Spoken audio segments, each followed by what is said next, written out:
গল্প কাননের আজকের নিবেদন সৈয়দ ওয়ালিউল্লাহের লেখা একটি তুলসী গাছের কাহিনী। নিয়মিত গল্প শুনতে আমাদের চ্যানেলটিকে সাবস্ক্রাইব করে আমাদের পাশে থাকুন। ধনুকের মতো বাঁকা কংক্রিটের পুলটির পরেই বাড়িটা। দোতলা, উঁচু এবং প্রকাণ্ড বাড়ি, তবে রাস্তা থেকে সরাসরি দণ্ডায়মান। এদেশে ফুটপাথ নাই বলে বাড়িটারও একটু জমি ছাড়ার ভদ্রতার বালাই নাই। তবে সেটা কিন্তু বাইরের চেহারা, কারণ পিছনে অনেক জায়গা। প্রথমত প্রশস্ত উঠান, তারপর পায়খানা গোসলখানার পরে আম গাছ, কাঁঠাল গাছ, জাম গাছে ভরা জঙ্গলের মতো জায়গা। সেখানে কড়া সূর্যালোকেও সূর্যাস্তের ম্লান অন্ধকার এবং আগাছা আবৃত মাটিতে ভ্যাপসা গন্ধ। অত জায়গা যখন তখন সামনে কেউ ছেড়ে একটা বাগান করলে কি দোষ হতো? সেই কথাই এরা ভাবে, বিশেষ করে মতিন। তার বাগানের বড় শখ, যদিও আজ পর্যন্ত তা কল্পনাতেই পুষ্পিত হয়েছে। সে ভাবে একটু জমি পেলে সে নিজেই বাগানের মতো করে নিত, যত্ন করে লাগাতো মৌসুমি ফুল, গন্ধরাজ, বকুল, হাসনোহানা, দু চারটে গোলাপও। তারপর সন্ধ্যার পর আফিস ফিরে সেখানে বসত। একটু আরাম করে বসবার জন্য হালকা বেতের চেয়ার বা ক্যানভাসের ডেক চেয়ারই কিনে নিত। তারপর গা ঢেলে বসে গল্পগুজব করত। আমজাদের হুঁকার অভ্যাস। বাগানের সম্মান বজায় রেখে সে না হয় একটা মানানসই নলওয়ালা সুদৃশ্য গুড়গুড়ি কিনে নিত। কাদের গল্পপ্রেমিক। ফুরফুরে হাওয়ায় তার কণ্ঠ কাহিনীময় হয়ে উঠত। কিংবা পুষ্প সৌরভে মোদির জ্যোৎস্নারাতে গল্প না করলেই বা কি এসে যেত। এমনিতে চোখ বুজে বসেই নীরবে সান্ধ্যকালীন স্নিগ্ধতা উপভোগ করত তারা। আপিস থেকে শ্রান্ত হয়ে ফিরে প্রায় রাস্তা থেকেই চড়তে থাকা দোতলা যাবার সিঁড়ি ভাঙতে ভাঙতে মতিনের মনে জাগে এসব কথা। বাড়িটা তারা দখল করেছে, অবশ্য লড়াই না করেই। তাদের সামরিক শক্তি অনুমান করে বাড়ির মালিক যে পৃষ্ঠ প্রদর্শন করেছিল তা নয়। দেশভঙের হুজুকে এ শহরে এসে তারা যেমন তেমন একটা ডেরার সন্ধানে উদয়াস্ত ঘুরছে। তখন একদিন দেখতে পায় বাড়িটা। সদর দরজায় মস্ত তালা, কিন্তু সামান্য পর্যবেক্ষণের পর বুঝতে পারে বাড়িতে জনমানব নাই এবং তার মালিক দেশ পলাতক। পরিত্যক্ত বাড়ি চিনতে দেরি হয় না, কিন্তু এমন বাড়ি পাওয়া নিতান্ত সৌভাগ্যের কথা। সৌভাগ্যের আকস্মিক আবির্ভাবে প্রথমেই তাদের মনে ভয়ই উপস্থিত হয়। অবশ্য সে ভয় কাটতে দেরি হয় না। সেদিন সন্ধ্যায় তারা সদলবলে এসে দরজার তালা ভেঙে রই রই আওয়াজ তুলে বাড়িটায় প্রবেশ করে। তাদের মধ্যে তখন বৈশাখের আম কুড়ানো ক্ষিপ্র উন্মাদনা বলে ব্যাপারটা তাদের কাছে দিন দুপুরের ডাকাতির মতো মনে হয় না। কোনো অপরাধের চেতনা যদি বা মনে জাগার প্রয়াস পায়, তা বিজয়ের উল্লাসে নিমিষে তুলোধুনো হয়ে উড়ে যায়। পরদিন শহরে খবরটা ছড়িয়ে পড়লে অনাথিতদের আগমন শুরু হয়। মাথার ওপর একটা ছাদ পাবার আশায় তারা দলে দলে আসে। বিজয়ের উল্লাসটা ঢেকে এরা বলে, কি দেখছেন? জায়গা নাই কোথাও, সব ঘরেই বিছানা পড়েছে। এই যে ছোট্ট ঘরটি, তাতেও চারটে বিছানা পড়েছে। এখন তো শুধু বিছানা মাত্র, পরে 6 ফুট বাই 2.5 ফুটের 4টি চৌকি এবং দু একটা চেয়ার টেবিল এলে পা ফেলার জায়গা থাকবে না। আপনাদের তকলিফ কি আমরা বুঝি না? একদিন কি আমরা কম কষ্ট পেয়েছি? তবে আপনাদের কপাল মন্দ, সেই হচ্ছে আসল কথা। যারা হতাশ হয় তাদের মুখ কালো হয়ে ওঠে সমবেদনা ভরা উক্তিতে। ওই ঘরটা, নিচের তলায় রাস্তার ধারে ঘরটা অবশ্য খালিই মনে হয়। খালি দেখালেও খালি নয়, ভালো করে চেয়ে দেখুন। দেয়ালের পাশে শতরঞ্চিতে বাঁধা 2টি বেডিং। শেষ জায়গাটাও 2 ঘন্টা হলো অ্যাকাউন্টসের মোটা বদরুদ্দিন নিয়ে নিয়েছে। শালার কাছ থেকে বিছানাপত্তর আনতে গেছে। শালাও আবার তার এক দোস্তের বাড়ির বারান্দায় আস্তানা গেড়েছে। পরিবার না থাকলে শালাটিও এসে হাজির হতো। নেহাত কপালের কথা। আবার একজনের কণ্ঠ সমবেদনায় খলখল করে ওঠে, যদি ঘন্টা দুয়েক আগে আসতেন তবে বকরুদ্দিনকে কলা দেখাতে পারতেন। ঘরটায় তেমন আলো নেই বটে, কিন্তু দেখুন, জানালার পাশেই সরকারি আলো। রাতে কোনোদিন ইলেকট্রিসিটি ফেল করলে সেই আলোতেই দিব্যি চলে যাবে। বা কৃপণতা যদি করতে চায়, অবশ্য এসব পরাহত বাড়ি সন্ধানীদের কানে বিষবৎ মনে হয়। যথাসময়ে বেআইনি বাড়ি দখলের ব্যাপারটা তদারক করবার জন্য পুলিশ আসে, সেটা স্বাভাবিক। দেশময় একটা ঘোর পরিবর্তনের আলোড়ন বটে, কিন্তু কোথাও যে রীতিমতো মগের মুলুক পড়েছে তা নয়।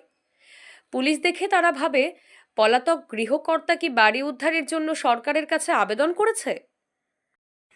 তবে সে কথা বিশ্বাস হয় না। দুদিনের মধ্যে বাড়িটা খালি করে দিয়ে যে দেশ থেকে উধাও হয়ে গেছে, বর্তমানে তার অন্যান্য গভীর সমস্যার কথা ভাববার সময় আছে। সন্দেহ থাকে না যে পুলিশকে খবর দিয়েছে তারাই, যারা সময় মতো এখানে এসে শহরের অন্য কোনো প্রান্তে নিষ্ফলভাবে বাড়ি দখলের ফিকিরে ছিল। মন্দভাগ্যের কথা মানা যায়, কিন্তু সহ্য করা যায় না। ন্যায্য অধিকার সত্ত্বেও একটা কথা, অন্যায়ের ওপর ভাগ্যলাভ অন্য কথা। হিংসাটা ন্যায়সঙ্গত তো মনে হয়ই, কর্তব্য বলেও মনে হয়। এরা রুখে দাঁড়ায়। আমরা দরিদ্র কেরানি মানুষ বটে, কিন্তু সবাই ভদ্র ঘরের ছেলে। বাড়ি দখল করেছি বটে, কিন্তু জানালা দরজা ভাঙি নাই, ইট পাথর খসিয়ে চোরা বাজারও চালান করে দিই নাই। আমরাও আইন কানুন বুঝি। কে নালিশ করেছে? বাড়িওয়ালা নয়। তবে নালিশটাও যথাযথ নয়। কাদের কেবল কাতর রব তোলে। যাব কোথায়? শখ করে কি এখানে এসে উঠেছি? সদল বলে সাব ইন্সপেক্টর ফিরে গিয়ে না হোক না হোক, না ভালো না মন্দ গোছের ঘোর ঘোরালো রিপোর্ট দেয়, যার মর্মার্থ উদ্ধারের ভয়েই হয়তো ওপরওয়ালা তা ফাইল চাপা দেওয়া শ্রেয় মনে করে। অথবা বুঝতে পারে এই হুজুগের সময় অন্যায়ভাবে বাড়ি দখলের বিষয়ে সরকারি আইনটা যেন তেমন পরিষ্কার বোঝা যাচ্ছে না। কাদের চোখ টিপে বলে, সত্য কথা বলতে দোষ কি? সাব ইন্সপেক্টরের দ্বিতীয় বউ আমার এক রকমের আত্মীয়া, বলো না কাউকে কিন্তু। কথাটা অবশ্য কারোই বিশ্বাস হয় না।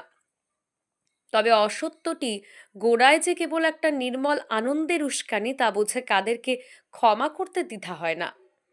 উৎফুল্ল কণ্ঠে কেউ প্রস্তাব করে, কি হে, চা মিষ্টিটা হয়ে যাক। রাতারাতি সরগরম হয়ে ওঠে প্রকাণ্ড বাড়িটা। আস্তানা একটি পেয়েছে, এবং সে আস্তানাটি কেউ হাত থেকে কেড়ে নিতে পারবে না। শুধু এই বিশ্বাসই তার কারণ নয়। খোলামেলা ঝড়ঝড়ে তকতকে এ বাড়ি তাদের মধ্যে একটা নতুন জীবন সঞ্চয় করেছে যেন।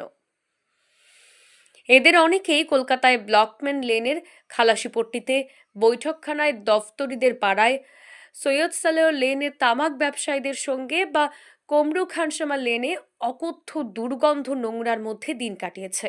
তুলনায় এবারের বড় বড় কামরা, নীলকুঠি দালানের ফ্যাশনে মস্ত মস্ত জানালা, খোলামেলা উঠান, আরও পেছনে বন জঙ্গলের মতো আম জাম কাঁঠালের বাগান, এসব একটি ভিন্ন দুনিয়া যেন।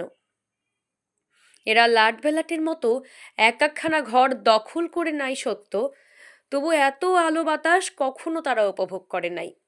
তাদের জীবনে সবুজ তৃণ গজাবে, ধমনীতে সবল সতেজ রক্ত আসবে, হাজার ২০০০ ওয়ালাদের মতো মুখে ধন স্বাস্থ্যের জুলুস আসবে, দেহেও ম্যালেরিয়া কালাজ্বর ক্ষয় ব্যাধিমুক্ত হবে। রোগাপটকা ইউনুস ইতিমধ্যে তার স্বাস্থ্যের পরিবর্তন দেখতে পায়। সে থাকতো ম্যাকলিওড স্ট্রিটে। গলিটা যেন সকালবেলার আবর্জনা ভরা ডাস্টবিন। সে গলিতেই নড়বড়ে ধরনের একটা কাঠের দোতলা বাড়িতে, রান্নাঘরের পাশে স্যাঁতস্যাঁতে একটি কামরায় কচ্ছদেশীয় চামড়া ব্যবসায়ীদের সঙ্গে ৪ বছর সে বাস করেছে। পাড়াটি চামড়ার উৎকট গন্ধে সর্বক্ষণ এমন ভরপুর হয়ে থাকতো যে রাস্তার ড্রেনের পচা দুর্গন্ধ নাকে পৌঁছত না। ঘরের কোণে ইঁদুর বেড়াল পচে মরলেও তার খবর পাওয়া দুষ্কর ছিল।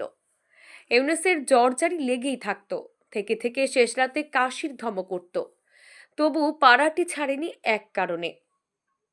কে তাকে বলেছিল চামড়ার গন্ধ নাকি যক্ষার জীবাণু ধ্বংস করে? দুর্গন্ধটা তাই সে অম্লান বদনে সহ্য তো করতই। সময় সময় আপিস থেকে ফিরে জানালার পাশে দাঁড়িয়ে পাশের বাড়ির নিশ্ছিদ্র দেয়ালের দিকে তাকিয়ে বুক ভরে নিঃশ্বাস নিত। তাতে অবশ্য তার স্বাস্থ্যের কোনো উন্নতি দেখা যায় নাই। খানাদানা না হলে বাড়ি সরগরম হয় না, তাই ১ সপ্তাহ ধরে মোগলাই কায়দায় তারা খানাদানা করে। রান্নার ব্যাপারে সকলেরই গুপ্ত কেরামতি প্রকাশ পায় সহসা। নানির হাতে শেখা বিশেষ ধরনের পিঠা তৈরির কৌশলটি শেষ পর্যন্ত অখাদ্য বস্তুতে পরিণত হলেও তারিফ প্রশংসায় তা মুখরোচক হয়ে ওঠে। গানের আসরও বসে কখনো কখনো সন্ধ্যায়। হাবিবুল্লাহ কোত্থেকে একটা বেসুরো হারমোনিয়াম নিয়ে এসে তার সাহায্যে নিজের গলার বলিষ্ঠতার ওপর ভর করে নিশীথ রাত পর্যন্ত একটি অব্যক্তব্য সঙ্গীত সমস্যা সৃষ্টি করে। এ সময়ে একদিন উঠানের প্রান্তে রান্নাঘরের পেছনে চৌকোনা আধ হাত উঁচু ইটের তৈরি একটি মঞ্চের উপর তুলসী গাছটি তাদের দৃষ্টিগত হয়। সেদিন রোববার সকাল, নিমের ডাল দিয়ে মেছোয়া করতে করতে মোদাব্বের উঠানে পায়চারি করছিল। হঠাৎ সে তারস্বরে আর্তনাদ করে ওঠে। লোকটি এমনিতেই হুচুকে মানুষ, সামান্য কথাতেই প্রাণ শীতল করা রই রই আওয়াজ তোলার অভ্যাস তার। তবু সে আওয়াজ উপেক্ষা করা সহজ নয়। শীঘ্রই কেউ কেউ ছুটে আসে উঠোনে। কি ব্যাপার? চোখ খুলে দেখো। কি? কি দেখব? সাপখোপ দেখবে আশা করছিল বলে প্রথমে তুলসী গাছটা নজরে পড়ে না তাদের। দেখছো না, এমন বেকায়দা আসনাধীন তুলসী গাছটা দেখতে পাচ্ছ না? উপড়ে ফেলতে হবে ওটা। আমরা যখন এ বাড়িতে এসে উঠেছি তখন এখানে কোনো হিন্দুয়ানির চিহ্ন আর সহ্য করা হবে না। একটু হতাশ হয়ে তারা তুলসী গাছটির দিকে তাকায়। গাছটি কেমন যেন মরে আছে। গায়ে সবুজ রঙের পাতায় খয়েরি রং ধরেছে, নিচে আগাছাও গজিয়েছে। হয়তো বহুদিন তাতে পানি পড়েনি। কি দেখছো? মোদাব্বের হুঙ্কার দিয়ে ওঠে। বলছি না, উপড়ে ফেলো। এরা কেমন স্তব্ধ হয়ে থাকে। আকস্মিকে আবিষ্কারে তারা যেন কিছুটা হতভম্ব হয়ে পড়েছে। যে বাড়ি এত শূন্য মনে হয়েছিল, ছাদে যাওয়ার সিঁড়ির দেয়ালে কাঁচা হাতে লেখা কটা নাম থাকা সত্ত্বেও যে বাড়িটা এমন বেওয়ারিশ ঠেকেছিল, সে বাড়ির চেহারা যেন হঠাৎ বদলে গেছে। আচমকা ধরা পড়ে গিয়ে শুষ্ক প্রায় মৃতপ্রায় নগণ্য তুলসী গাছটি হঠাৎ সে বাড়ির অন্দরের কথা প্রকাশ করেছে যেন। এদের অহেতুক স্তব্ধতা লক্ষ্য করে মোদাব্বের আবার হুঙ্কার ছাড়ে। ভাবছ অত কি? উপড়ে ফেলো বলছি। কেউ নড়ে না। হিন্দু রীতিনীতি এদের তেমন ভালো করে জানা নেই। তবু কোথাও শুনেছে যে হিন্দু বাড়িতে প্রতিদিনান্তে গৃহকর্ত্রী তুলসী গাছের তলে সন্ধ্যা প্রদীপ জ্বালায়, গলায় আঁচল দিয়ে প্রণাম করে। আজ যে তুলসী গাছের তলে ঘাস গজিয়ে উঠেছে, সে পরিত্যক্ত তুলসী গাছের তলেও প্রতি সন্ধ্যায় কেউ প্রদীপ দিত। আকাশে যখন সন্ধ্যা তারা বলিষ্ঠ একাকিত্বে উজ্জ্বল হয়ে উঠত, তখন ঘনায়মান ছায়ার মধ্যে আনত সিঁদুরের নীরব রক্তাক্ত স্পর্শে একটি শান্ত শীতল প্রদীপ জ্বলে উঠত প্রতিদিন। ঘরে দুর্দিনের ঝড় এসেছে, হয়তো কারো জীবন প্রদীপ নিভে গেছে, আবার হাসি আনন্দের ফোয়ারাও ছুটেছে সুখ সময়ে। কিন্তু এ প্রদীপ দেওয়া অনুষ্ঠান একদিনের জন্যও বন্ধ থাকে নাই। যে গৃহকর্ত্রী বছরের পর বছর এ তুলসী গাছের তলে প্রদীপ দিয়েছে, সে আজ কোথায়? মতিন এক সময়ে রেলওয়েতে কাজ করত। অকারণে তার চোখের সামনে বিভিন্ন রেলওয়ে পট্টির ছবি ভেসে ওঠে। ভাবে হয়তো আসানসোল, বৈদ্যবাটি, লিলুয়া কিংবা হাওড়ায় রেলওয়ে পট্টিতে সে মহিলা কোনো আত্মীয়ের ঘরে আশ্রয় নিয়েছে। বিশাল ইয়ার্ডের পাশে রোদে শুকোতে থাকা লাল পাড়ের একটি মসৃণ কালো শাড়ি যেন সে দেখতে পায়। হয়তো সে শাড়িটি গৃহকর্ত্রীরই। কেমন বিষণ্ণভাবে সে শাড়িটি দোলে স্বল্প হাওয়ায়। অথবা মহিলাটি কোনো চলতি ট্রেনের জানালার পাশে যেন বসে। তার দৃষ্টি বাইরের দিকে। সে দৃষ্টি খোঁজে কিছু দূরে, দিগন্তের ওপারে। হয়তো তার যাত্রা এখনো শেষ হয় নাই। কিন্তু যেখানেই সে থাকুক এবং তার যাত্রা এখনো শেষ হয়েছে কি হয় নাই, আকাশে যখন দিনান্তের ছায়া ঘনিয়ে ওঠে তখন প্রতিদিন এই তুলসীতলার কথা মনে হয় তার, বলে চোখে হয়তো ছলছল করে ওঠে। গতকাল থেকে ইউনুসের সর্দি সর্দি ভাব।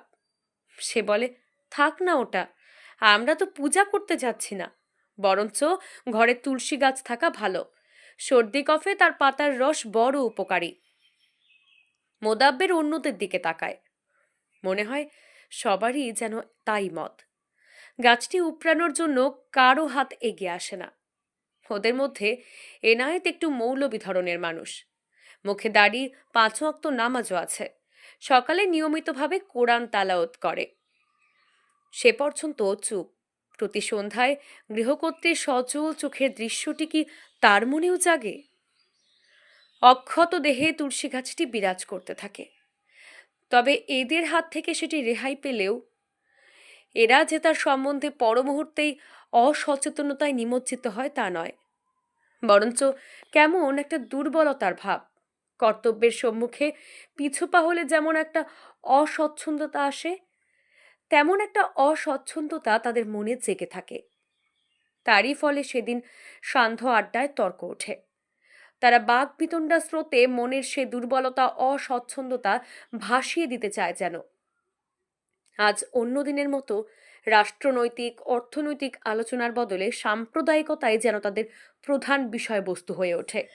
ওরাই তো সবকিছুর মূলে, মোদাব্বের বলে। উলঙ্গ বাল্বের আলোয় তারা সযত্নে মোছোয়াক করা দাঁত ঝকঝক করে। তাদের নীচতা, হীনতা, গোঁড়ামির জন্যই তো এই দেশটা ভাগ হলো। কথাটা নতুন নয়, তবু আজ সে উক্তিতে একটা নতুন ঝাঁজ। তার সমর্থনে এবার হিন্দুদের অবিচার অত্যাচারের অশেষ দৃষ্টান্ত পেশ করা হয়। অল্প সময়ের মধ্যে এদের রক্ত গরম হয়ে ওঠে, শ্বাস প্রশ্বাস সংকীর্ণ হয়ে আসে। দলের মধ্যে বামপন্থী বলে স্বীকৃত মকসুদ প্রতিবাদ করে, বলে বড় বাড়াবাড়ি হচ্ছে নাকি।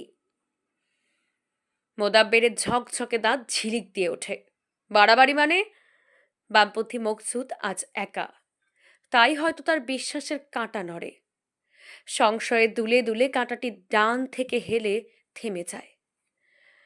কয়েকদিন পরে রান্নাঘরের পাশ দিয়ে যাবার সময় তুলসী গাছটা মোদাব্বেরের নজরে পড়ে। সে একটু বিস্মিত না হয়ে পারে না।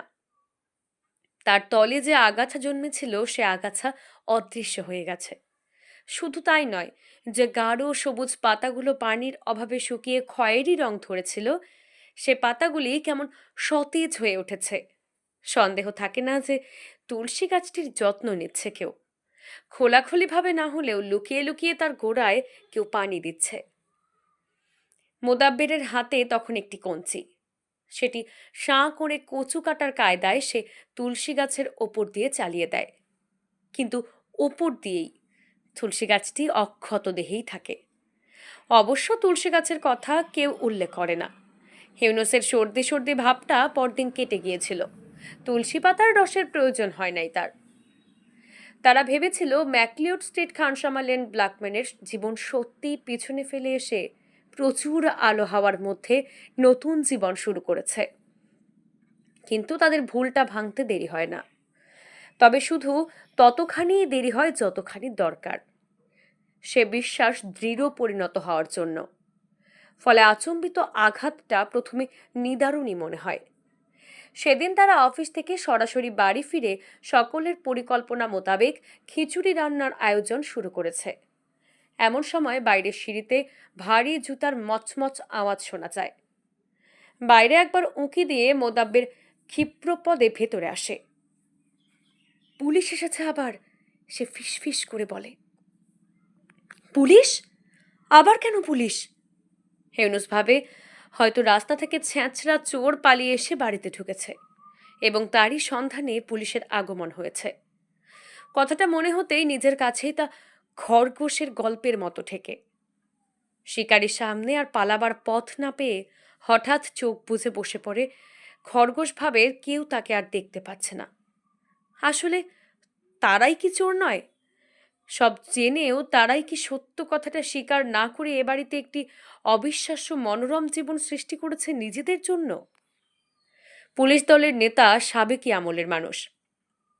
হ্যাট বগলে চেপে তখন সে দাগ পড়া কপাল থেকে ঘাম মুছছে। কেমন একটা নিরীহ ভাব। তার পশ্চাতে বন্দুকধারী কনস্টেবল দুটিকেও মস্ত গোপ থাকা সত্ত্বেও নিরীহ মনে হয়। তাদের দৃষ্টি ওপরের দিকে, তারা যেন কড়ি কাঠকোণে। ওপরে ঝিলিমিলির খোপে একজোড়া কবুতর বাসা বেঁধেছে। হয়তো সে কবুতর দুটিকেই দেখেছে। হাতে বন্দুক থাকলে নিরীহ মানুষেরও দৃষ্টি পড়ে পশু পক্ষীর দিকে। সবিনয়ে মতিন প্রশ্ন করে, কাকে দরকার? আপনাদের সবাইকে। পুলিশদের নেতা একটু ক্ষণক্ষণে গলায় ঝট করে উত্তর দেয়, আপনারা বেআইনিভাবে এ বাড়িটা কবজা করেছেন। কথাটা না মেনে উপায় নাই। ওরা প্রতিবাদ না করে সরল চোখে সামান্য কৌতূহল জাগিয়ে পুলিশের নেতার দিকে চেয়ে থাকে। 24 ঘন্টার মধ্যে বাড়ি ছাড়তে হবে, সরকারের হুকুম। এরা নীরবে মুখ চাওয়াচাওয়ি করে। অবশেষে মোদাব্বের গলা সাফ করে প্রশ্ন করে, কেন, বাড়িওয়ালা নালিশ করেছে নাকি? অ্যাকাউন্টস অফিসের মোটা বকরুদ্দিন গলা বাড়িয়ে কনস্টেবল দুটির পেছনে একবার তাকিয়ে দেখে বাড়িওয়ালার সন্ধানে সেখানে কেউ নেই। তবে রাস্তায় কিছু লোক জড়ো হয়েছে। অন্যের অপমান দেখার নেশা বড় নেশা। কোথায় বাড়িওয়ালা? না হেসেই গলায় হাসি তোলে পুলিশ দলের নেতা। ওদের একজনও হেসে ওঠে। একটা আশার সঞ্চয় হয় যেন। তবে গভর্নমেন্ট বাড়িটা রিকুইজিশন করেছে। এবার আর হাসি জাগে না। বস্তুত অনেকক্ষণ যেন কারো মুখে কোনো কথা সরে না। তারপর মকসুদ গলা বাড়ায়, আমরা কি গভর্নমেন্টের লোক নই? এবার কনস্টেবল দুটি দৃষ্টিও কবুতর কড়িকাঠ ছেড়ে মকসুদের প্রতি নিক্ষিপ্ত হয়। তাদের দৃষ্টিতে সামান্য বিস্ময়ের ভাব। মানুষের নির্বুদ্ধিতায় এখনো তারা চমকিত হয়। তারপর প্রকাণ্ড সে বাড়িতে অপর্যাপ্ত আলো বাতাস থাকলেও একটা গভীর ছায়া নেমে আসে। প্রথমে অবশ্য তাদের মাথায় খুন চড়ে, নানা রকম বিদ্রোহী ঘোষণা শোনা যায়। তারা যাবে না কোথাও, ঘরের খুঁটি ধরে পড়ে থাকবে, যাবে তো লাশ হয়ে যাবে। তবে মাথা শীতল হতে দেরি হয় না। তখন গভীর ছায়া নেমে আসে সর্বত্র।